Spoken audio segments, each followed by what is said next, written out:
Hello and welcome. Welcome to the wildlife corridor behind Lockleys Sports Centre. Feel free to take a seat if the bench is available.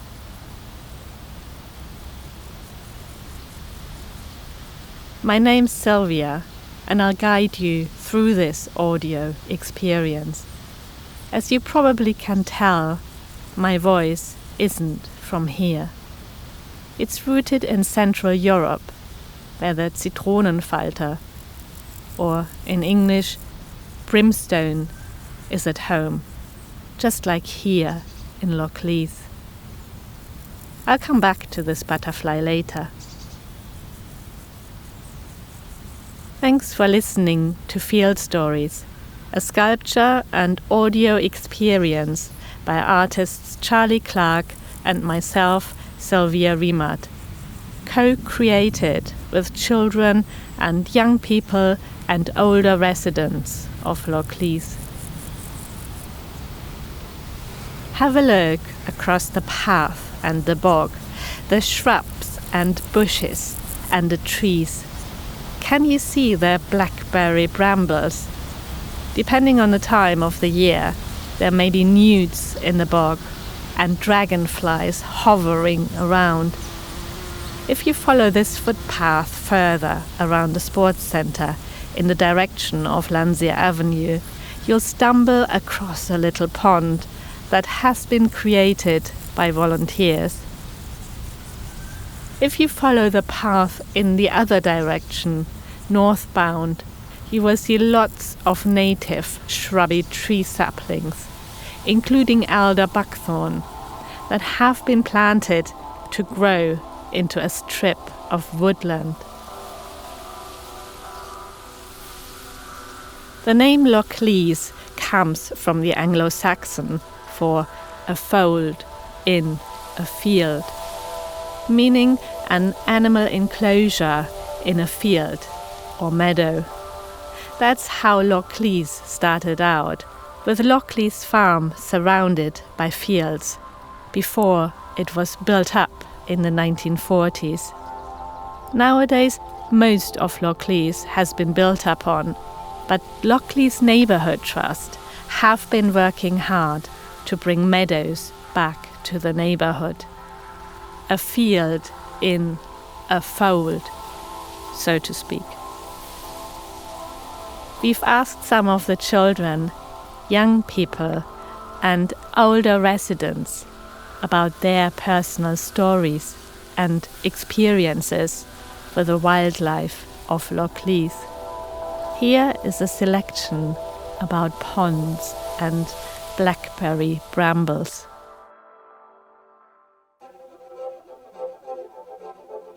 I've been living in Bristol since I was born, which is many years ago, 65 to be precise. I was born in Filton, raised in Filton, lived in Filton till I got married and then moved to Horfield, so I'm a local lad. The local sports centre was built quite a few years ago, and I obviously saw it being built and it's progressed to what it is now. Previously it was just an old brick-built changing room on the site. My earliest memory is the sports centre wasn't there. The fields were included a rugby pitch, which was the Dings Crusaders pitch. That's now all houses. And I remember back then when I used to go over and watch the Dings play, and regularly went over and watched the football on the fields. Back in the day, by the Stanley Cottage, which is on the corner of the MOD site, there was a fishing pond, and we regularly used to go in there. We didn't really have permission, but we used to do it anyway. And it was like a farm pond, really. There was some big fish in there back in the day. I think we did fall in a couple of times, but not for a swim. In my old primary school, I held a frog in my primary school's pond. In like a little section, there was like tadpoles and like newts and all that stuff. And my friend sometimes goes out to the pond and he picked me and then he gave me a frog to put in my hand, and it was very slimy. Because I've held lots of newts and they were very slimy and skeptical in my hand. And also I did hold a tadpole once. How did that feel? Very weird. Watery, slimy. A few months ago, during summer months, we went to hold toads, and they were really slimy and squidgy. Did you like that? Yeah, but sometimes my hands did smell a bit afterwards. I always go to this lake on Saturday with the boys. I go cycling down. So where the yellow house is, you know that really steep hill?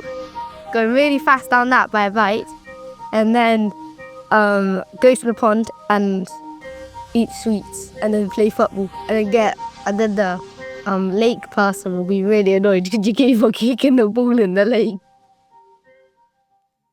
My place to go is, I forgot what it's called, but me and my sisters usually go to like on our bikes to like parks with like ponds and stuff, and we used to like feed the ducks and stuff. It was really fun. Last year when I was in year 6, my primary school went on a trip to like the Stoke Park field, and we picked some berries and we made a berry and apple crumble with it. And there were these like couple of boys in my school who picked the mixed berries. But yeah, and the berry and apple crumble tasted really good. Once I picked blackberries when I was going on a walk with my mum. Then I washed it, so then I ate it because it was clean, so then I ate it. So it tasted really, really, really nice. I went to blackberry picking where the goats are with my family, and we got a big box and we picked some, and we kept getting spite from the stinging nettles, and we kept eating them instead of just putting them in the pot. And then when we got back, we made an apple pie and a cranberry pie. Back to you. Have a look at the wooden carved pole on the side of the bench. It's here to celebrate the brimstone butterfly. Feel free to run a finger along the carvings to feel the abstract shapes.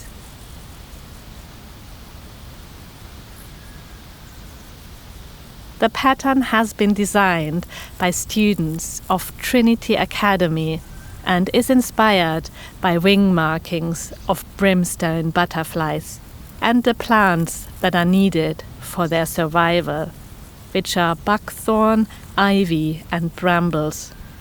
Buckthorn is vital for brimstones as they lay their eggs on the underside of the leaves, and the caterpillar larvae feed on them.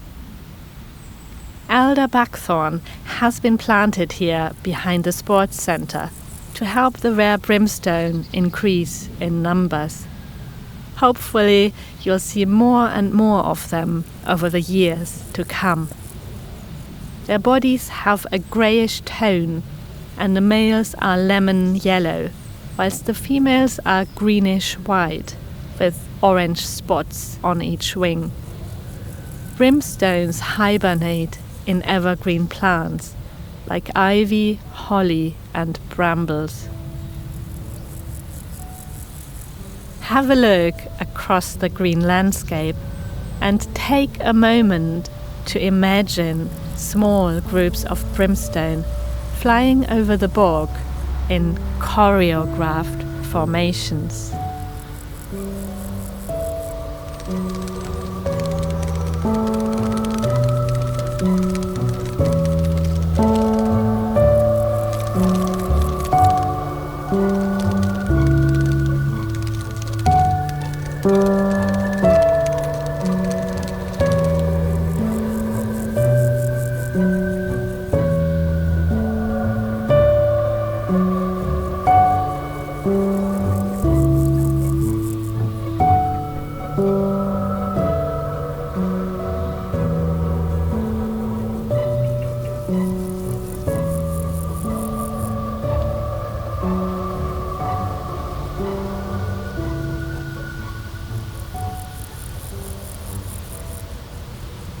We've asked the children and young people of Lochleaze to go on an imaginary journey into the future and to tell us how they would create a greener neighborhood if they had special superpowers.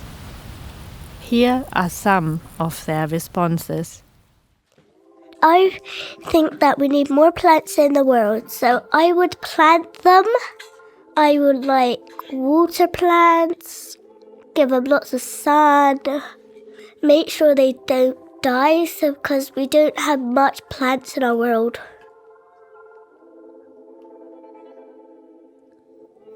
I would probably use my power to go in Pearl Down and make little willow dens around and make flower beds around them and make swings on trees that I would make grow a lot more.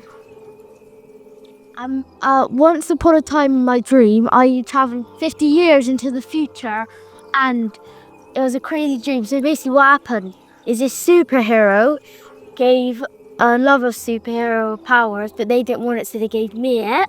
And then because everything was completely just technology nowadays, and just there was one tree in the whole world, so I had to make a difference, have planted way more trees for Team Trees.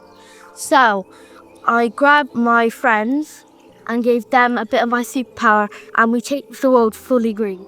So there's no technology anymore, so no flying cars. Have another look across the green space and take a moment to imagine your very own really wild Lochleaze. How would you dream up a greener neighborhood and the street you live in? Close your eyes for a moment, relax, and imagine the beautiful transformation of Lochleaze into a truly green neighborhood.